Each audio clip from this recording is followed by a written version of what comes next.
বাবা রে বাবা, কি বিশ্রী রান্না হয়েছে! তরকারিতে কি কোনো কিছুই দেয়নি নাকি? কই গো রাধুনী ঠাকুর, কোথায় গেলে? এদিকে এসো। বলুন রানীমা। বলছি, তুমি তো রাজবাড়িতে দীর্ঘদিন ধরেই রান্না করছো, কিন্তু ইদানিং তোমার রান্না এত বেস্বাদ লাগছে কেন? সে তো আমি বলতে পারবো না, আমি তো আগের মতনই রান্না করি। ছোট মুখে বড় কথা বলছি, আমি কিছু বলতে চাই রানীমা। এই, তুই আবার পাকামো করতে এসছিস কেন রে? তোকে কি রানীমা ডেকেছেন নাকি? আহ, কি বলতে চাইছে শুনেই দেখি না, বলো। রানীমা, এখন আর রাধুনী ঠাকুর আগের মতো যত্ন নিয়ে রান্না করেন না। রান্নাঘরে পড়ে পড়ে ঘুমোয় আর তাড়াহুড়ো করে কোনো রকমে রান্না করে দেন। একদম বাজে কথা বলবি না। বাজে কথা না রানীমা, শিলনোড়ায় বাটতে ওনার কষ্ট হবে বলে আজকাল রাধুনী ঠাকুর শুধু জিরে ফোড়ন দিয়ে রান্না করেন। এত বেতন দিয়ে তোমাকে রাখা হয় কি এই ফাঁকিবাজির জন্যে? কি মানে ভুল হয়ে গেছে। এর যদি এই ভুল করার ইচ্ছে হয় তাহলে তল্পি তল্পা গুটিয়ে বাড়ি গিয়ে ভুল করো, মনে থাকবে? মনে থাকবে মহারাজ। কি হচ্ছে বলো তো রানী? সকালে বাগানে পায়চারি করছিলাম, দেখি মালি একটা গাছেও জল দেয়নি। এই গরমে জল না পেলে যে গাছপালাগুলো মরে যাবে। সবাইকে এবার মনে হচ্ছে বলে বলে কাজ করাতে হবে।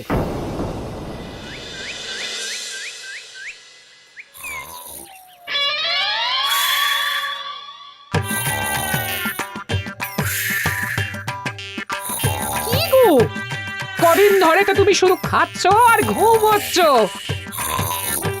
বাজার দোকান কিছুই নেই গো, রাজসভাতেও যাও না। কি যে করি। কি গো দিদা, দাদু আজও ঘুমোচ্ছে? কি বলবো বলতো? আমরা কিছু একটা ব্যবস্থা করছি, দাঁড়াও।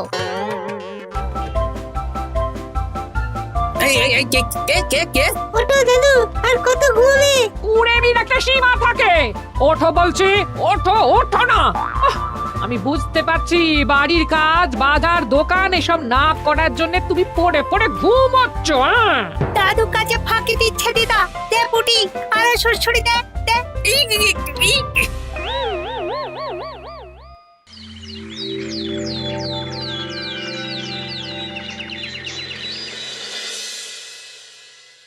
মহারাজের শরীর খারাপ না মন খারাপ? মহারাজ এরকম চুপ করে ঘুম মেরে থাকলে তো রাজপাট সব উঠে যাবে। কিছুই বুঝতে পারছি না। মহারাজ আছেন চুপটি করে, নেই যে মুখে শব্দ। ফাঁকি দিলে এবার তাকে করব আমি জব্দ। অনেক শুয়েছি, আর নয়। মহারাজ, কে ফাঁকি দিচ্ছে? আমি তো ফাঁকি দিই না। পণ্ডিত, তুমি দিচ্ছ নাকি ফাঁকি? না না, বৈদ্য। আমি ফাঁকি দিলে সবাই ওই রোগে ভুগে মরে যাবে। আমি তো রোজ সময়ই রাজসভায় আসি, তাহলে আমি বলছি আসল কারণ। রাজবাড়ির রাধুনী ফাঁকি দিচ্ছে, আর 3 দিন ধরে রাজসভায় গোপাল বেপাত্তা। হ্যাঁ, এই গোপাল বেটাই আসল ফাঁকিবাজ। ওকে বরখাস্ত করে দিন। গোপালকে যদি বরখাস্ত করা হয় তাহলে বিপদে আপদে মহারাজের পাশে দাঁড়াবে কে? অসময় মহারাজ বুদ্ধি পাবেন কার কাছে? এই সুযোগ, এই সময় গোপালকে মহারাজের চক্ষুশূল করতে হবে, তাহলে আমি একেবারে জেঁকে বসতে পারবো। মহারাজ, গোপাল ঠিক কতটা ফাঁকিবাজ হয়ে উঠেছে তার কোনো ইয়ত্তা নেই। হ্যাঁ, বলুন তো। বেটা গোপাল কোনোদিন সঠিক সময়ে রাজসভায় আসে না। কোনো দিন তো আসেই না, যেমন আজকেও আসেনি। আর না এলে মহারাজকেও কারণটা জানায় না। আপনাকে সম্মান করা তো দূরের কথা, কোনো ভ্রুক্ষেপই করে না। এটা কিছুটা হলেও মন্ত্রী মশাই ঠিক কথা বলছেন। হ্যাঁ, এ তো একদম সঠিক কথা। ঠিক বলেছ। প্রহরী, প্রহরী, বলুন মহারাজ। তুমি আরেকজনকে সাথে নিয়ে এক্ষুনি গোপালকে তুলে নিয়ে এসো। আচ্ছা মহারাজ। বলি, তুমি আজকেও রাজসভায় কামাই করবে? অর্ধেক দিন কামাই করলে বেতন কাটা যাবে গো। গিন্নিমা, গোপালকে মহারাজ ডাকলেন। ওই দেখো, রাজবাড়ি থেকে প্রহরীও ডাকতে এসেছে।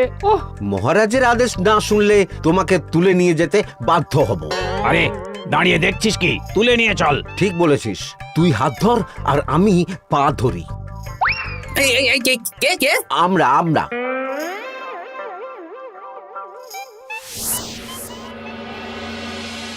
এসব কি গোপাল? তুমি বাড়িতে আছো, ঘুমোচ্ছ, অথচ রাজসভায় আসছো না, কি ব্যাপার? আগে মহারাজ, মস্তিষ্ককে বিশ্রাম দিয়ে বুদ্ধি বাড়াচ্ছিলাম। অনেক ব্যবহার হয়েছে তো, তাই একটু বিশ্রাম দরকার আর কি। আমার পুরো রাজসভাটাই ফাঁকিবাজ। আমি সবাইকেই বিদায় করব, আর গোপালকেও।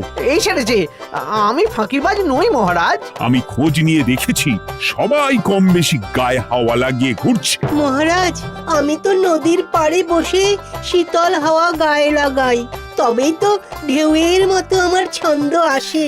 কেউ ফাঁকিবাজ না মহারাজ, আসল ফাঁকিবাজ গোপাল। মহারাজ, আমি যদি দরকারে আপনাকে বুদ্ধি দিয়ে, ফাঁকা সময়ে বিশ্রাম দিয়ে ফাঁকিবাজ হই, তাহলে মন্ত্রী মহা ফাঁকিবাজ। কারণ মন্ত্রীর কাজ রাজাকে বুদ্ধি দেওয়া, তা তিনি করেন না বলেই আমাকে দরকার পড়ে। আমি তো ভাঁড়, আমি শুধু হাসাবো, এটাই আমার কাজ। তাতে কি, সেনাপতিও তো সেনাপ্রধান, ও কি যুদ্ধ করে? রাজ্যে শান্তি শৃঙ্খলা বজায় আছে, তাহলে যুদ্ধ করে হবেটা কি? হ্যাঁ, অকারণে পায়ে পা দিয়ে যুদ্ধ বাঁধাবো নাকি? হ্যাঁ, যত সব। যখন তখন বিপদ আসতে পারে, তাই যুদ্ধের জন্য সব সময় সামরিক শক্তিকে প্রস্তুত থাকা দরকার। হ্যাঁ, এটা গোপাল ঠিক বলেছে। সেনাপতিকে তো কোনোদিন সেসব নিয়ে মহড়াও করতে দেখি না। তাহলে দাঁড়ালো 3 জন ফাঁকিবাজ। মূল অভিযুক্ত গোপাল দিন রাত কামাই করে, মন্ত্রী মহারাজকে বুদ্ধি দেয় না, আর সেনাপতি যুদ্ধের প্রস্তুতি নেয় না। এই 3 জনকে আমি বিদায় করব। এই সেরেছে, এ তো দেখছি বিনা মেঘে বজ্রপাত। না, তবে তোমরা যে ফাঁকিবাজ নও সেটা প্রমাণ করার জন্য 12 ঘন্টা সময় দেব। আমাদের কি করতে হবে? তোমাদের 3 জনকে 3টে খালি বস্তা দেব।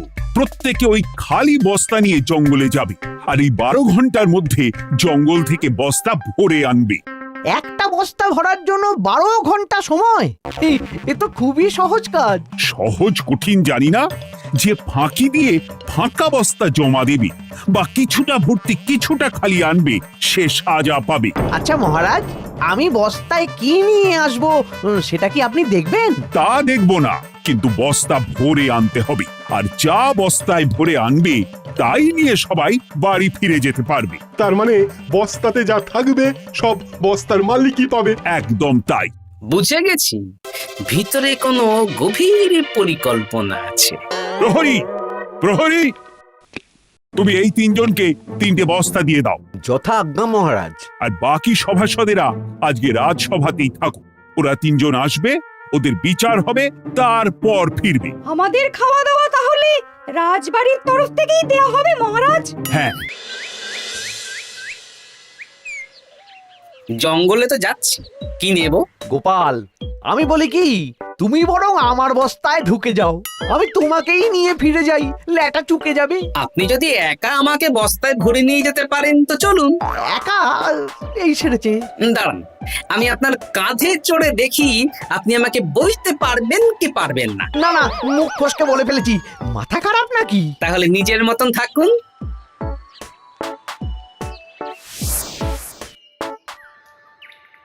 এমন কি বা আছে এই জঙ্গলে? আমার কাজে লাগার মতন তো কিছুই দেখতে পাচ্ছি না। ওই তো ওই দিকটা একটু ছায়া আছে বেশ, ওই গাছের নিচে গিয়ে বিশ্রাম নি। সেনাপতি, অত চিন্তা ভাবনা করার কিছুই নেই। মহারাজ তো আর দেখবেন না আমরা বস্তায় কি ভরে নিয়ে যাব। 12 ঘন্টা অনেক সময়। এখন বিশ্রাম নাও। আপনার ইঁদুরের পেট, আপনি বিশ্রাম নিন।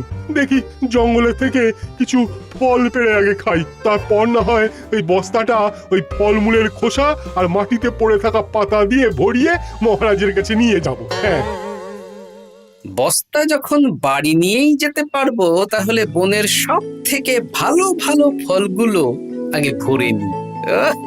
গিন্নিকে এবার বলবো, বাজার আনি না তো কি হয়েছে, দেখো কত ফল এনেছি। যাই, এর থেকে কিছু মহারাজকে ভেট দেব, মহারাজ বেশ খুশি হবেন।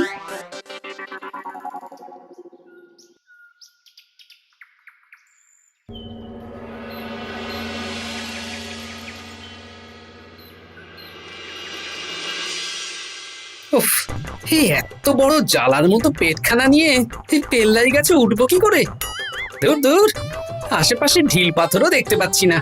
এই বুড়ো বয়সে হাড়গোড় ভাঙলে সে এক খারাপ ব্যাপার হবে। আরে দূরে ওদিক থেকে আওয়াজ পাওয়া যাচ্ছে। তার মানে এই বনে কেউ এসেছে।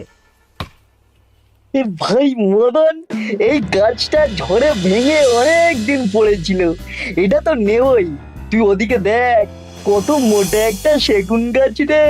ওই গাছটা নিয়ে গেলে আমরা 1 বছর বসে খেতে পারবো। তাহলে আর দেরি কেন, হাত লাগা। আরে আরে আরে, করো কি এগুলো সব আমাদের মহারাজ কৃষ্ণচন্দ্রের পছন্দের গাছ। ভুলেও এই গাছ কেটে নিয়ে যাওয়ার ভাবনা চিন্তা করো না। আর ওই সেগুন গাছটা তো মহারাজের সবচেয়ে প্রিয়। আরে মহারাজ কি করে জানবে শুনি? এই বনে তো তিনি ভুল করেও আসেন না। এই যে আমি আসি, আমি মহারাজের দূত। তোমরা যদি ভুল করে ওই সেগুন গাছে হাত দাও তাহলে কিন্তু তোমাদের গর্দান যাবে। এই সেরেছে, কিন্তু আমরা তো কাঠুরিয়া, কাঠ ছাড়া পেট চালাবো কি করে? সে তোমাদের ব্যবস্থা তোমরা করো, অন্য অনেক কাজ আছে। এই সামনের গাছটা মরে পড়ে আছে, এটার কাঠ আমরা নিয়ে যেতে পারবো তো? তা পারবে, এতে অত চিন্তার ব্যাপার নেই। গোপাল আছে যখন, তখন এই রাজ্যের কেউ মুশকিলে থাকবেই না। শুধু তোমাদের একটা কাজ করতে হবে। কি কাজ? এই নাও বস্তা। আমার জন্য এই জঙ্গল থেকে টাটকা বিভিন্ন ফল পেড়ে এই বস্তা ভরে দাও। তাহলে মহারাজকে আর তোমাদের কথা বলবো না, বুঝলে? আর তোমাদের যাতে রাজবাড়িতে কোনো কাজ হয় সেই নিয়ে মহারাজের কাছে সুপারিশও করবো, কেমন? বেশ বেশ, এই তুমি তাহলে এখন এখানে বিশ্রাম করো, আমরা তোমার বস্তা ভরে ফল নিয়ে আসছি। ঠিক আছে, আমি তোমাদের কুঠার পাহারা দিচ্ছি। তোমরা ভালো তরতাজা ফল বস্তায় ভরে নিয়ে এসো।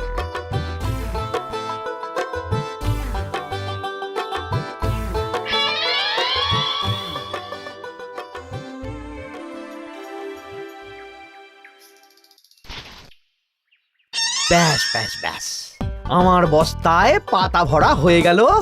এবার যেতে হবে। আমারও বস্তা ভরা হয়ে গেছে মন্ত্রী মশাই। হ্যাঁ, কটা ফল খেলাম আর কটা ভরে নিলাম, আর বাকি জঙ্গলের পাতা ভরে ফেলেছি। হ্যাঁ, আবার কি কি ভরেছি আর কি ভরিনি সেসব তো মহারাজ আর দেখতে যাবেন না। তাহলে আর দেরি কেন, চলুন হাঁটি হাঁটি পা পা করে এগিয়ে যাই। গোপালকে তো দেখতে পাচ্ছি না। ও বেটা যা কুঁড়ে, হয়তো এখানে এসেও ঘুমিয়ে পড়েছে। আবার কালকে সকালবেলা উঠবে।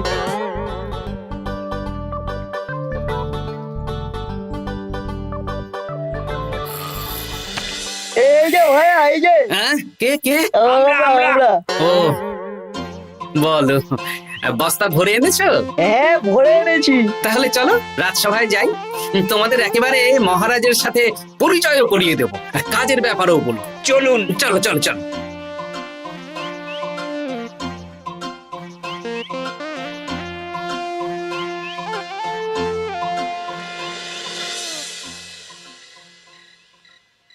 দেখা যাক মন্ত্রী সেনাপতি গোপাল কখন বস্তা ভরে আনে।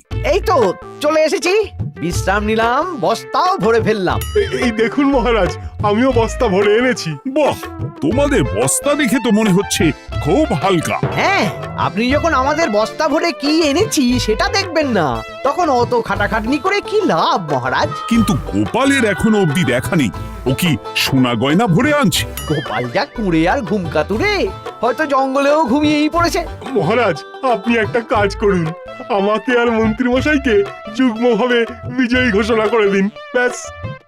এত তাড়া কিসের? বাবা বাবা বাবা বাবা, তোমরা তিনজনেই বস্তা ভরে এনেছো, আমি খুব খুশি। আমার কথা শুনে কাজ করেছো, তোমরা তিনজনেই বিজয়ী। এবার বাড়ি যাও, যাও। গোপাল কি করে বিজয়ী হয় মহারাজ? এই বস্তা ভরে নিয়ে আসাতেও তো ওর ফাঁকিবাজি ধরা পড়ছে। কিসের ফাঁকিবাজি? এই যে দুটো লোক তোমার হয়ে বস্তা বয়ে আনলো, সে তো মহারাজ সহ আমরা সবাই দেখতেই পেলাম। তা তো ঠিক, গোপাল নিজে হাতে বস্তা ভরে আনেনি। মহারাজ বস্তা ভরে আনতে বলেছেন, আমি এনেছি, এখানেই কথা শেষ। আমি কাকে দিয়ে বস্তা ভরালাম, কে আমাকে সাহায্য করলো, সেসব তো কোনো শর্ত আরোপ করা ছিল না। কিন্তু পরীক্ষাটা তো কে ফাঁকিবাজ সেটা প্রমাণ করার পরীক্ষা। এখানে তো তুমি ফাঁকি দিলে গোপাল। এটাও ঠিক কথা, তাহলে গোপালের শাস্তি পাওয়া উচিত। মহারাজ, আপনার শর্ত ছিল সেই ফাঁকিবাজ বলে প্রমাণিত হবে যে বস্তা খালি আনবে। এইখানে আপনি একটা ছোট্ট ভুল করেছেন মহারাজ। বস্তায় কি আছে সেটা দেখবেন না, আগেই বলে দিয়েছেন। তা তো বলেছি। আপনি নিশ্চয় জানেন পাঠশালায় কিছু ছাত্রছাত্রী থাকে যারা পড়ার বইয়ে মুখ গুজে বসে থাকলেও পড়ায় তাদের মন থাকে না, মাথাতেও পড়া ঢোকে না, তাই সেই পড়া তাদের কোনো কাজে লাগে না। কি পণ্ডিত মশাই, এদেরকেই তো বলে ফাঁকিবাজ। বিলক্ষণ, এরাই ফাঁকিবাজ। ধন্যবাদ। তেমনি আমি যদি বলি সেনাপতি আর মন্ত্রী মশাই ওই ফাঁকিবাজদের মতনই ফাঁকি দিয়ে বস্তা ভরেছে, তাই ওদের বস্তা এত হালকা।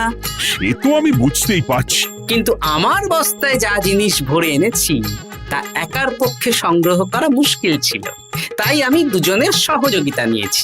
মহারাজ, আপনি কি বস্তা খুলে দেখবেন নাকি? না না, আমি খুলে দেখলে আমার কথার খেলাপ হবে। এবার তো দেখছি আবার তিনজনের পরীক্ষা নিতে হবে। হ্যাঁ, নইলে প্রকৃত ফাঁকিবাজ কে সেটা প্রমাণ হবে না। কিন্তু ফাঁকিবাজ ধরার উপায় কি? মহারাজ, আমরা বরং আমাদের বস্তা নিয়ে বাড়ি না গিয়ে একদিন কারাগারেই থাকি, আর তাতেই প্রমাণ হবে এই বস্তায় সত্যি কি আছে যা আমাদের নিজেদের কাজে লাগবে। এটা ভালো বুদ্ধি। মহারাজ তখনই কারাগার থেকে আমাদের মুক্ত করবেন যখন আমরা আর থাকতে না পেরে ডাক দেব, আর যে আগে বেরোতে চাইবে সে সব থেকে বড় ফাঁকিবাজ, মানে যে আগু পিছু না ভেবে কাজ করে। বেশ, তাহলে তাই হোক।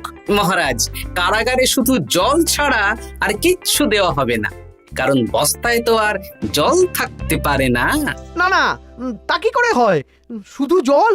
হ্যাঁ, আমি তো লোককে দিয়ে বস্তা ভরিয়েছি। আপনারা নিজে কি এমন কাজের জিনিস ভরেছেন সেটাই প্রমাণ হবে। বেশ, তাহলে তোমরা কারাগারে যাও। প্রহরী, ব্যবস্থা করো। আর এই দুজন কাঠুরিয়া বেশ কর্মঠ মহারাজ, যদি কোনো রাজবাড়ির কাজ থাকে এদের দিয়ে করাতে পারেন। আমার বাগানের মালিটা খুব ফাঁকি দিচ্ছে, তাহলে ওদের সাথে কথা বলে নিচ্ছি। যাও যাও, তোমরা কারাগারে যাও।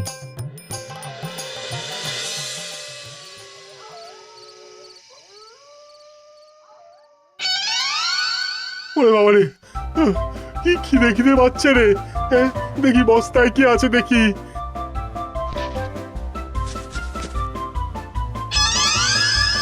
দু একটা পচা ফল, দেখি দেখি একটু ভালো আছে। এটা একটু ভালো আছে, হ্যাঁ এটাই খাই, হ্যাঁ এটাই খাই।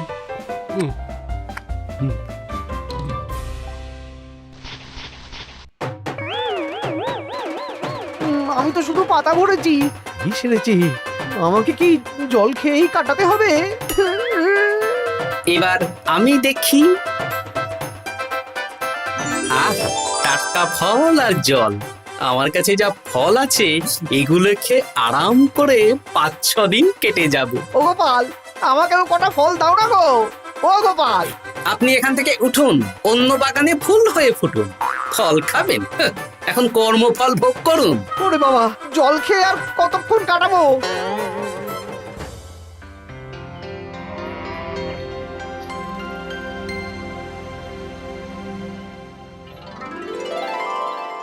উফ, পেটটা চুই করছে, কি খিদে পেয়েছে না। আমি বাড়ি যাব। আপনি বাড়ি যাবেন? তাহলে বেরিয়ে আসুন, বেরিয়ে আসুন। বেটা গোপাল কায়দা করে এমন শর্ত দিতে বলল, পুরো ফেঁসে গেলাম। আমারও তো খাওয়ার মতন তেমন কিছু নেই, আমিও এখানে থাকবো না। আমি এখানেই আছি, ফল খাবো, জল খাবো, আর প্রকৃতির ডাক এলে একটু বাইরে যাব।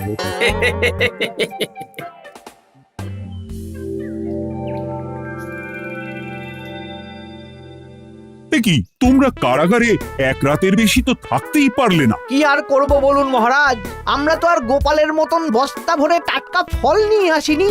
বেটা গোপাল আমাদের দেখিয়ে দেখিয়ে ফল খাচ্ছিল, অতি আমাদের খিদে আরো বেড়ে যাচ্ছিল। তাহলে এরা দুজনে তো হার মেনে নিল। গোপাল কি করছে? গোপাল খাচ্ছে আর ঘুমোচ্ছে। ওকেও নিয়ে এসো। আচ্ছা মহারাজ। একই মহারাজ, আমার তো এখনো বাইরে আসার ইচ্ছে হয়নি। কি আর করা যাবে, ওরা হার মেনে নিয়েছে, তার মানে তুমি জয়ী হয়ে গেলে গোপাল। আমার বস্তায় ভরে অনেক ফল এনেছিলাম, এখনো অনেক আছে। আপনি তাহলে বাকি ফলগুলো নিয়ে নিন। তাহলে তো এটাই প্রমাণ হলো গোপাল কাজের সময় ফাঁকিবাজি দেয় না, শুধু বুদ্ধি বাড়ানোর জন্য একটু বেশি ঘুমোয়। এই নাও গোপাল, তোমার উপহার। মহারাজ, আমি সময়ের কাজ সময়ে করি আর বাকি সময় একটু ঘুমাই। আমার এখন ঘুম দরকার মহারাজ, কাল থেকে অনেক ধকল গেল যে। বেশ, তোমাকে ঘুমানোর জন্য 1 সপ্তাহ ছুটি দেওয়া হলো। ধন্যবাদ মহারাজ। কি সেনাপতি আর মন্ত্রীমশাই, এবার বুঝলেন তো ফাঁকি দিলেই ফাঁকে পড়তে হয়, তাই কাজ করলে ভেবে চিন্তে করুন। চলি, খুব ঘুম পাচ্ছে।